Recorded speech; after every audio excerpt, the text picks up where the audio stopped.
योगेश कदम यांनी सल्ले देण्यापेक्षा स्वतः त्या ठिकाणी ज्या कुटुंबाला त्रास दिलाय सदानंद कदम यांच्या, मग ते व्यवसायात असताना त्यांना का नाही मदत केली?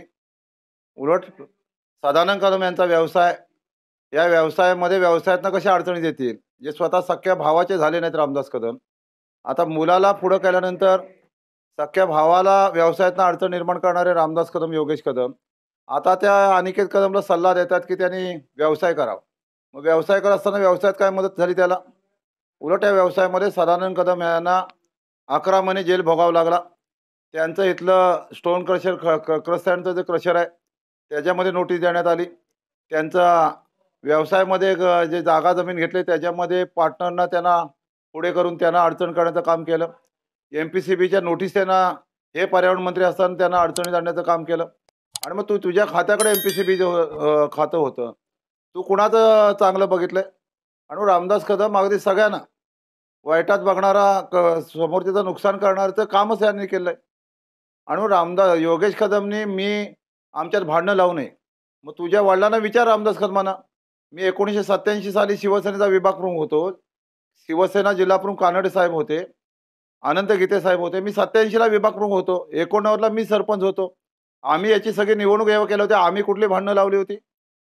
आणि मग आता भांडणाचे उदाहरण देत असताना तुम्ही काय काय केलं ते पण त्याचा पूर्व इतिहास तपासा ना. तुझ्या वडिलांनी, उद्धवजीने एवढं सगळे पदं दिली.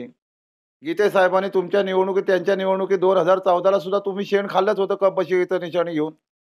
तुम्ही सतत अंगात तुमच्या गदारी भरलेली. आणि मग आता पडत्या काळामध्ये आम्ही शिवसेनेला मदत करायला लागलो, त्याच्यानंतर ह्यांना भाऊबंदकी आठवली. आणि भाऊबंदकी एवढीच असेल तर मग जेव्हा 11 महिने जेलमध्ये सदानंद कदम होते, त्याच्या ते तुमचा हा अनिकेत कदम हा पुतण्याच आहे, तुमचा भाऊ, चुलत भाऊ आहे. त्याच्या कुटुंबाला हाक मारायचं तुम्हाला नाही झालं. आणि मग तुमचं सगळं हे आता चित्र उघड झालेलं आहे. तुम्ही बोलता काय, वागता काय. आणि मी बोलतो तेच करतो, करतो तेच बोलतो, हे जे बॅनर लावलेत ते लोकसभेला जे बोलले आपण की मी 25,000पेक्षा एक मत कमी पडलं तर निवडणूक लढणार नाही, तसं बॅनरवरती लिहून टाका वरती की बाबा मी बोलतो तेच केलं. आणि तर लोक त्याच्यामध्ये हे करतील. अनिकेत कदम यांना राजकारणात येऊ नये असं म्हणण्याची स्वतःला भीती वाटायला लागली. कारण अनिकेत कदम यांचं गावसुद्धा जामगे आहे. आता जामग्यामधले असंख्य शिवसैनिक ते शिवसेना प्रमुखांना मानतात.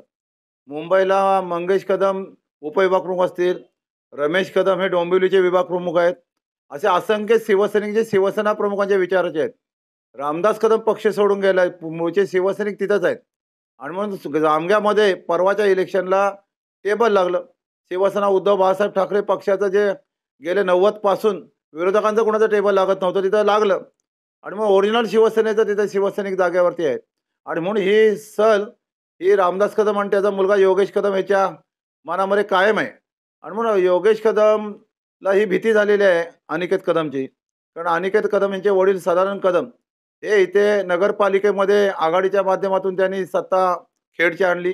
दापोली मंडणगड नगरपंचायतीच्या बाबत निवडणुकीमध्ये त्यांचा सक्रिय सहभाग होता.